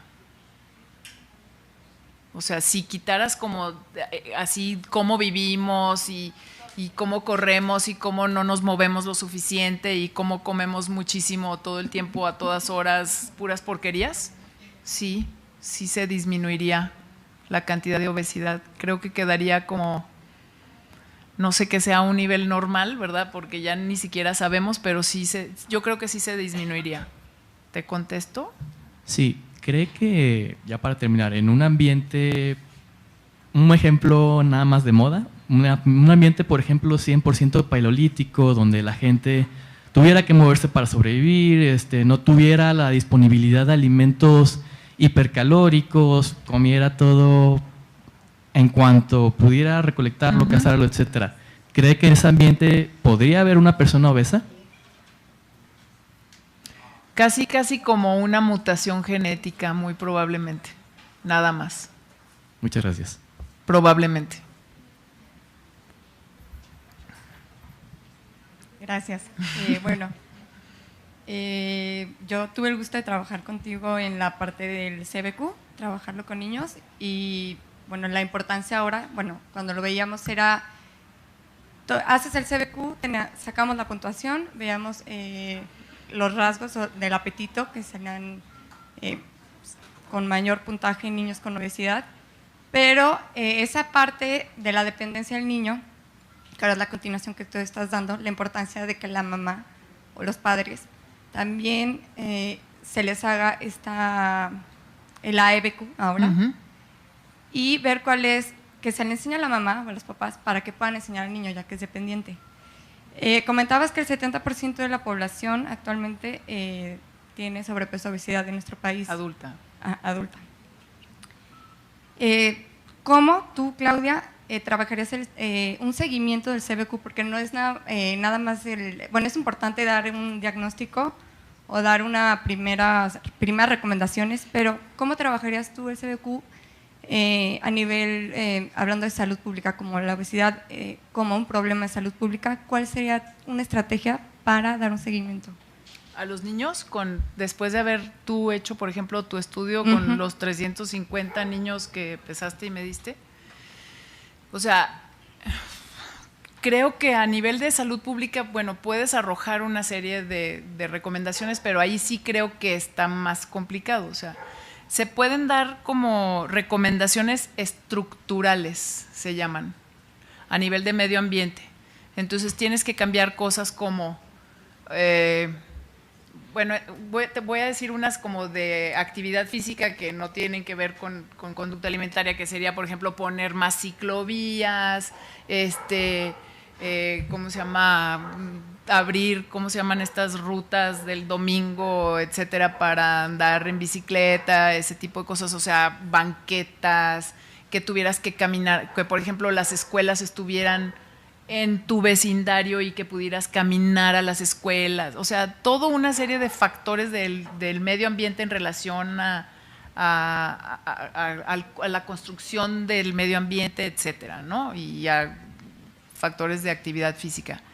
En estas cosas estructurales hay muchísimo también trabajo que hacer a nivel de salud pública, por ejemplo, con los supermercados. Entonces se tiene que trabajar para cambiar los alimentos de niveles de estantería en ¿cómo se llama? En los supermercados. Y claro que eso es algo que, o sea, va a ser súper complicado. O sea, tú entras al Oxxo y pues el niñito de este tamaño, ponen todos los dulces ahí, entonces ¡pum! O sea, lo primero que hacen es llegan, se tiran al suelo y luego ya cuando están grandotes, pues de todas formas ya saben que ahí están, entonces nada más se ponen, se agachan y hay mamá, y entonces hay que hacer un trabajo como muy fuerte de posicionamiento de alimentos en el supermercado. Esas, por ejemplo, es una así súper importante. Entonces tienes que tener accesible y a la vista los alimentos que sean como más nutritivos, más saludables, etcétera, que sean como la base que necesitamos diariamente, contra los otros que, o sea, sabes, tienes que subir a estantería más arriba o quitarla de la vista así primaria, pues. Eso es algo así como, ya a nivel individual, pues eso ya es otro tema, ¿no?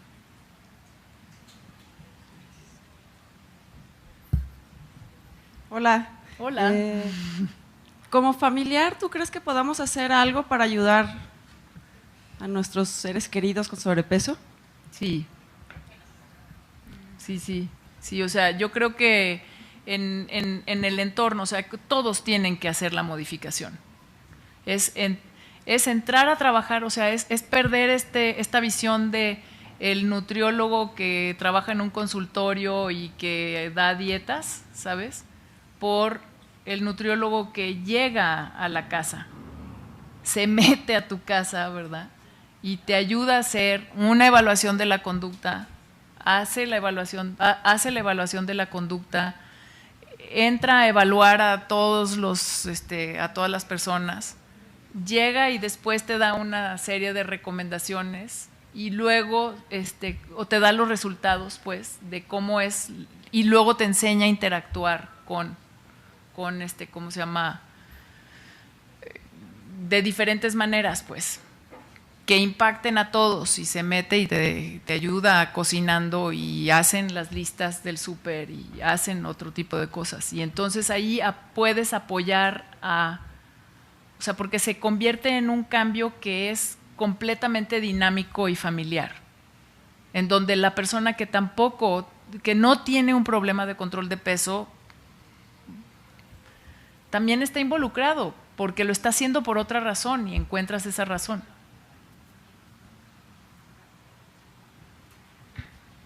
Hola, buenas noches. Buenas noches. Yo quisiera hacerle una pregunta de qué relación tienen las hierbas finas para el control del apetito. Y no. Sí. Sí, pero no. Y también si podría tomarse también como el café o el té, o por qué no las frutas, que también ayudan para poder tener más saciedad. Las hierbas finas era nada más una forma de decir, como así es, una metáfora para decir, vamos a hablar de miles de cosas, pues. Y es como el sazón, ¿no? De que estamos tocando el tema del apetito y estamos hablando al mismo tiempo de la saciedad, pero estamos hablando de un vacío que tenemos, que buscamos llenar a través de los alimentos. Eso es una hierba fina. Que estamos hablando de reconectar nuestro cerebro, ¿sale? Y que estamos hablando de hierbas finas porque finalmente las hierbas finas son las que le dan el sabor y el sazón a los alimentos, que nos hace disfrutarlos más y degustarlos más, ¿sale? Si el café es malo o no es malo, o qué otro alimento, o las frutas son buenas o no son buenas. Hay cosas que yo creo que todos los alimentos son ricos, uno debe de comer de todo, ¿sale? Yo más bien me peleo con la gente que restringe pues mucho los alimentos en muchos sentidos, o sea, peleo muchísimo a mis alumnos cuando hacen dietas en donde aparecen huevos que nada más tienen claras y no sé, o sea, y que no, o sea, los alimentos hay que tratarlos como lo que son alimentos, son para disfrutar, son para gozar, son o sea, debemos de aprender a tocarlos, a sentirnos, a comerlos, a degustarlos, a saborearlos, a todo, y ni nada es bueno, ni nada es malo, ni las frutas son buenas, ni son malas, o sea, ¿sale? No, y no voy a hablar ahorita como de cantidades ni eso, porque como les digo, soy la antinutrióloga, así es que, perdón, pero eso es así como el tema de las hierbas finas era más una metáfora, ¿sale?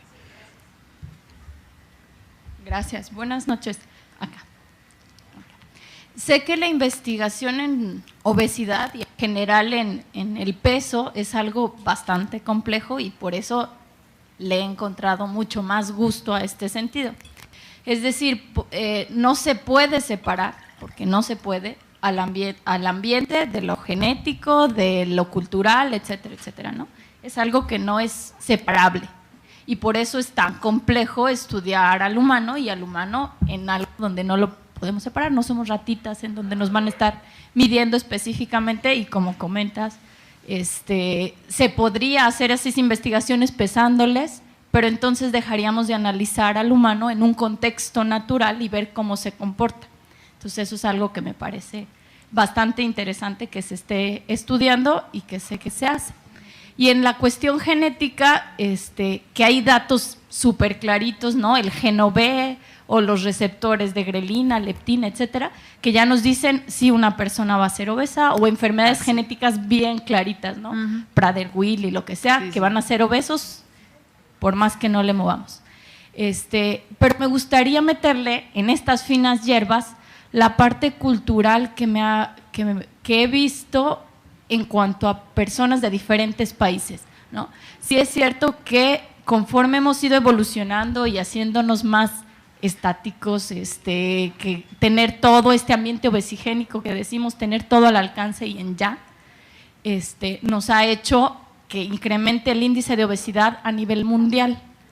Pero particularmente en nuestro país, eso es meramente lo que yo he visto y sin investigación, todavía no, ojalá algún día. Que aparte de premiación, el punto de las fiestas, ¿no? Las reuniones, no digamos fiestas, podemos no ser fiesteros, pero no podemos llegar a una casa sin que nos inviten por lo menos el café con galletas, ¿sí? No, el café sin galletas no, tiene que ser con galletas o con pastel. O si estamos en una reunión que ya pasó las 2, 3 horas y comimos, aunque comimos y todos sabemos que comimos, luego está la botanita y luego está el postre y luego está, y luego está, y luego está. Y que en alguna ocasión me llamó mucho la atención ver a una persona con una nacionalidad europea, etcétera, que decía, no, porque voy a ir a comer, pero pues estás aquí, tómate un vinito. Le costaba trabajo decirnos el no, porque finalmente, como los mexicanos somos, sentimos que si no come o si no bebe con nosotros, como que nos está rechazando, ¿no? O como si vamos a la casa de la abuelita y no le aceptamos, aunque acabamos de comer, la abuelita se siente, ¿no? Entonces, en esta parte de salud pública, o sea, me queda muy claro la parte individual y yo me considero que tengo una buena relación con los alimentos y a veces me cuesta trabajo no influir en los demás porque también socialmente podemos ser muy mal vistos, ¿sí? Cuando estamos queriendo influir, y menos si no somos nutriólogos, ¿no? ¿Tú qué? ¿No? ¿Tú qué? Tú no te metas. Pero en esta salud pública, que creo que es algo que nos debe ocupar y que aparentemente al gobierno le preocupa, quién sabe qué tanto conocimiento tenga para, ¿verdad?, hacerlo. ¿Qué hacemos? Esta parte cultural que de verdad, es decir, aquí es el finas hierbas, échale tantito de lo que quieras. Gracias, perdón. Muchas gracias por todo tu contexto, creo que es muy real y sí, pues se tiene que tomar en cuenta, o sea, no vamos a dejar de comer ni porque nos invitó la abuela, ni porque ya vamos a dejar de comer, o sea, los alimentos mexicanos y los sopes y el pozole, y, o sea, todo el entorno que es. Y tenemos que tomar eso en cuenta, pero yo sí creo que de alguna forma es nada más como… Se van a dar cuenta a la hora de que contesten el cuestionario, que también es un cuestionario sobre autorregulación de la alimentación y no nada más sobre conductas alimentarias. Y es como, o sea, como mexicanos somos una cultura, bueno, a mí me cuesta decirlo porque yo sangre mexicana no tengo, me considero mexicana, pero también me doy cuenta que soy excesivamente inglesa, pues en mi forma de ser, porque sí, porque me crió una mamá inglesa también, y entonces es, o sea, la diferencia entre esa como cero control del mexicano, o sea, en donde es así como en a gusto, pues, que es muy padre, o sea, porque es nuestra cultura pero al mismo tiempo, bueno, por ejemplo, a veces me cuesta trabajo porque me doy cuenta que pues ahí es donde digo, no, si yo tengo otro gen, pues, ¿sí?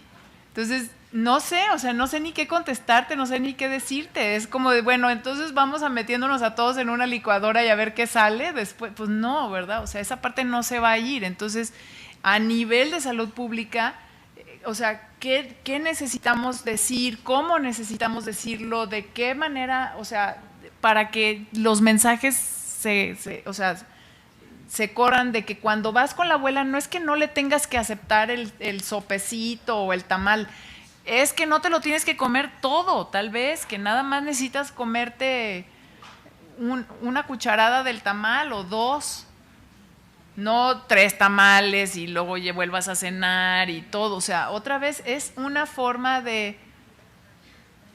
como de decir, me siento satisfecha, o sea, me voy a llenar del abrazo de la abuela más que de todo lo que me está dando. No, sí, y ese es el efecto que a nivel cultural va a tener pues a lo largo de varias generaciones, es que también, o sea, les enseñemos como a este grado como de algún tipo de restricción, de autocontrol, no te preocupes, de autocontrol y todo, para que también la abuela vaya a entender que no pasa nada, o sea, ¿sí? O sea, que la tercera generación de la abuela entienda que nada más con que te comparta poquito, o sea, y con eso ya. Finalmente esa abuela tuya no va a ser la misma abuela que voy a ser yo, porque yo, quién sabe, vaya a tener mucho tiempo para cocinar el tamal, entonces ya también va a cambiar la otra generación, o sea.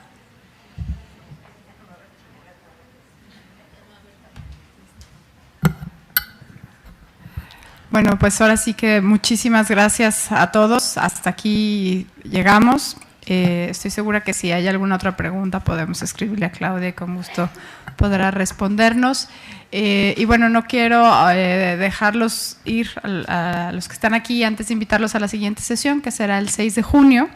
Vendrá Pedro Solares, él es investigador de la Universidad Iberoamericana de la Ciudad de México y él es un experto en seguridad informática, que es un tema también como muy cotidiano, muy presente en nuestras vidas y bueno, pues saber más o menos de qué va, qué se está investigando, qué se está haciendo, porque finalmente cada vez somos más vulnerables y así como vivimos en un mundo en el que la comida chatarra está súper a la mano, pues bueno, también somos muy vulnerables en términos culturales en el tema de la informática, porque cada vez más es un tema cotidiano, presente y abundante, ¿no? en nuestro contexto. Entonces, bueno, pues ahora veremos a ver qué tipo de remedios y habrá que hay en la investigación en informática al respecto, ¿no?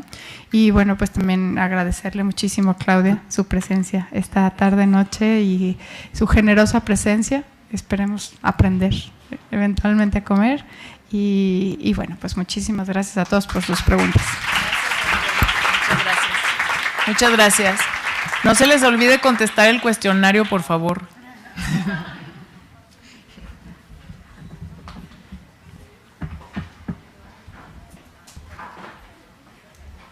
Gracias. Sí, huele a humo, pero va a ser la de...